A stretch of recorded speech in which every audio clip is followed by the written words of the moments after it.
پشتی 2 سالên bizav û xebata berdewam nexweşxaneya Tîşê ku dê xizmetên tenduristiyê pêşkêşî nexweşan bike, doh deriyê xwe bi merasîmekê li Qamişlo vekir.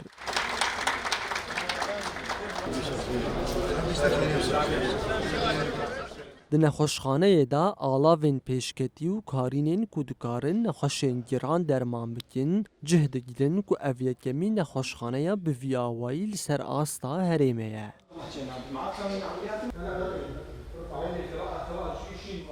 Rêveberê giştiyê nexweşxaneyê Diktor Fîraz Tîşê ji Rojava TV re behsa proseya karkirina nexweşxaneyê dike.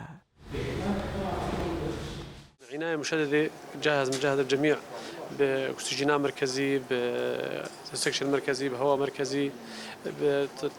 بتغطية بمونيتورينا بجهازات التنفسي حمو كامل يعني عمليا تقاربي عناية فر تشتكي خو كيمياء عناية مش في شامي مش في حلبي والنارين غرفين عمليات نفس الشيء وغرفين نخوشها نفس الشيء غرفين ما نخوشها بيست غرفنا غرفة مجهزة بكامل بآلية تكييف مركزي تبريد وتسخين مخبر كامل تحاليل دهنا زائد جهاز كينومانية جهاز غازات دم شريانية جهاز أشعة كامل هنا نقبات طبقي ورنين ومام وتصوير سدي وقياس كثافة عظمية جبل ترقق عظام صورة أشعة عادي صورة أشعة نقال يعني بحاجتني نقول نخش ذاك في طابقة صورة خو بقري جهازك أشعة هاي تيجي من نخش صورة يديري زائد جهازي أشعة دهوري غرفني هذا غير يقولوا أبراج تنظيري معينا.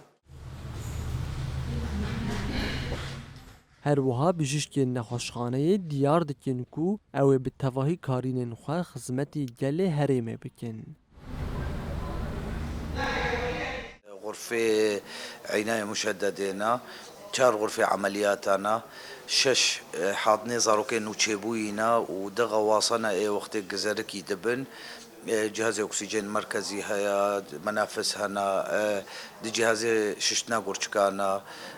طبقي محورية رنينة حمد تشتيق قرق بيجبي نخوشيرا إن شاء الله ويلفر خلاص بجهاز تنظير قصبات مآنية العمليات جهاز تفتيت بريدة على أساس قرق أمو يجي بينن أم داخوازن أم كاربن تشتكي أريكاري في ملاطي ربكن وإن شاء الله أم بهوا كابن علميا بري ماديا وانا Nexweşxaneya Tîşê bi tevahî alav û amûrên xwe yên pêşketî êdî dikeve qada pratîkê û bi vê yekê jî dê rê li pêşiya çûna ji bo deverên dûr were girtin.